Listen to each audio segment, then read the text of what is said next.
Selamat pagi Bapak Ibu guru yang hebat.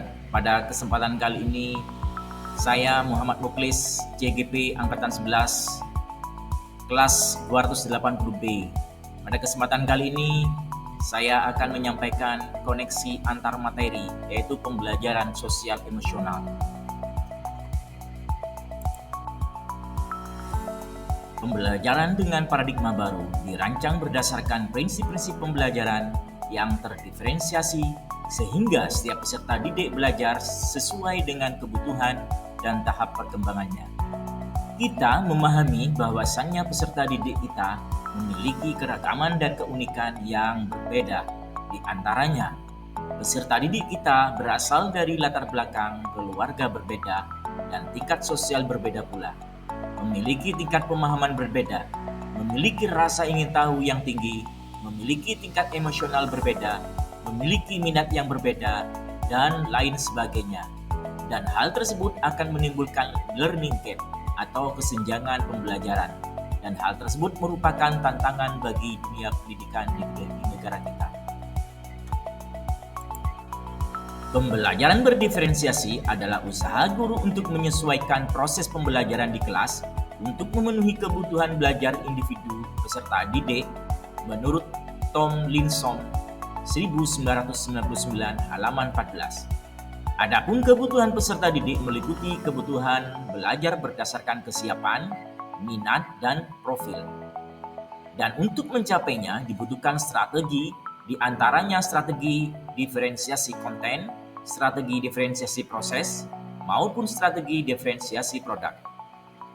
Indikator keberhasilan pembelajaran berdiferensiasi di antaranya peserta didik merasa nyaman dalam belajar, adanya peningkatan keterampilan baik segi hard skill atau soft skill, dan mampu merefleksikan diri dimulai dari awal pembelajaran sampai akhir. 7 alasan mengapa pembelajaran diferensiasi berhasil. Yang pertama, bersifat proaktif. Berikutnya, lebih bersifat kualitatif.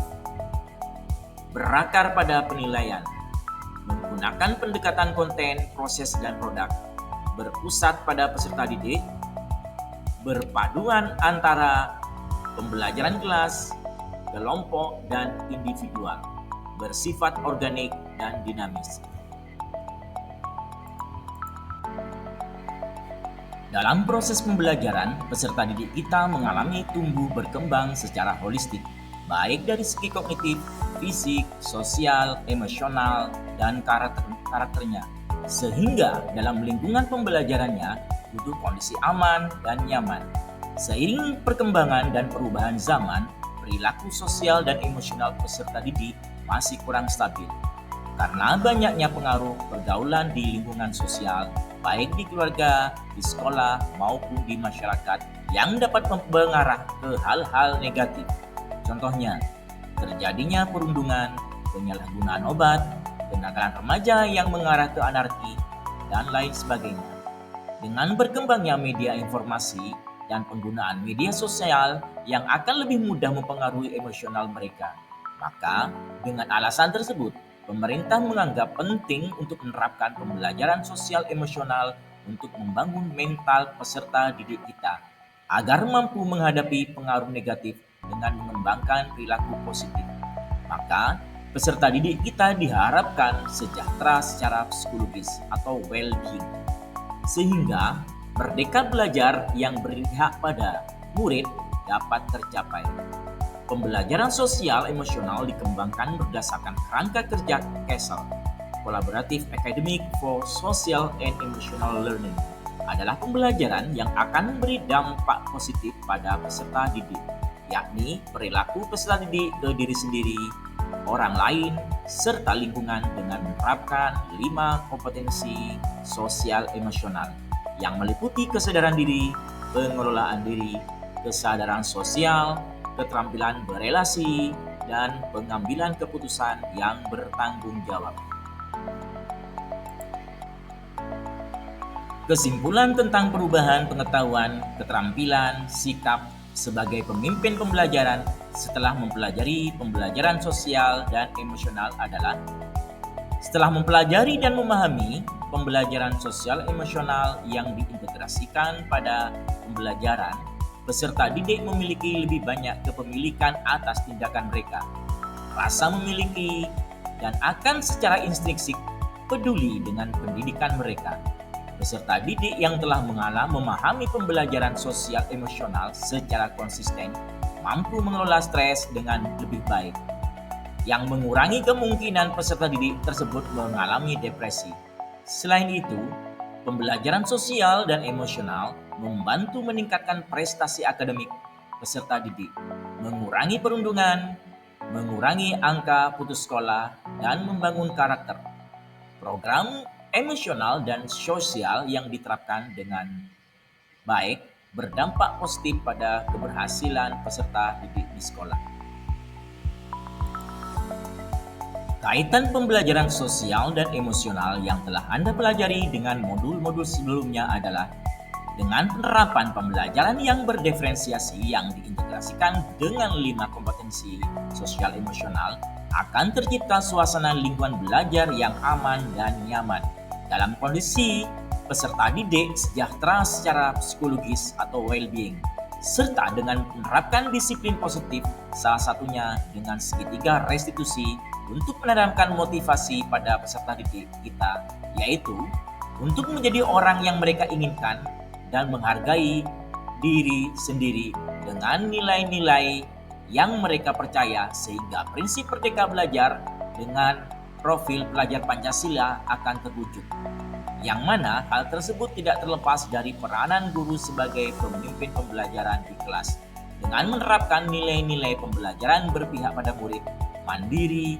kolaboratif, reflektif, dan inovatif, sehingga tujuan pembelajaran menuntun segala kekuatan kodrat pada diri anak untuk mencapai keselamatan dan kebahagiaan setinggi-tingginya, baik sebagai manusia maupun sebagai masyarakat akan tercapai. Sebelum mempelajari modul ini, saya berpikir bahwa pembelajaran yang berpusat pada murid yang saya lakukan dengan metode ceramah, diskusi, tanya jawab, dan presentasi tidak mampu meningkatkan kemampuan akademik peserta didik secara signifikan, sehingga perlu adanya perbaikan dalam strategi mengajar saya. Setelah saya mempelajari modul ini, ternyata saya memperoleh manfaat terkait pembelajaran berdiferensiasi dan pembelajaran sosial emosional, berkaitan dengan kebutuhan belajar dan lingkungan yang aman dan nyaman untuk memfasilitasi seluruh individu di sekolah agar dapat meningkatkan kompetensi akademik maupun kesejahteraan psikologis atau well-being. 3 hal mendasar dan penting yang saya pelajari adalah: yang pertama, meningkatkan 5 kompetensi sosial dan emosional melalui peningkatan perilaku positif. Yang kedua, lingkungan belajar yang sportif. Ketiga, peningkatan sikap pada diri sendiri, respek dan toleran terhadap orang lain dan lingkungan sekolah melalui peningkatan performance akademik murid.